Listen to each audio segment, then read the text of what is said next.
Mental health matters, and here are some important reminders from your friends at the South Florida Science Center and Aquarium. Bad feelings are good for your well-being. Experiencing negative emotions such as fear and anger is important for mental health and help us evaluate our experiences in a positive way.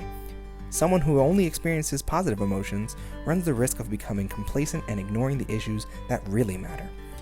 Negative emotions are perfectly natural, and it's important not to suppress them. It's all about balance. Emotions are contagious. Research has proven time and time again that people unconsciously mimic emotional expressions of those around them.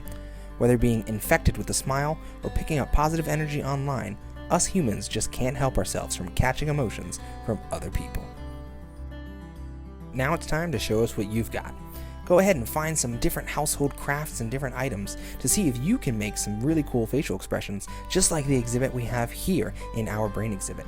You can make them smile, frown, angry, sad. Anything works. Just make sure you're expressing those emotions.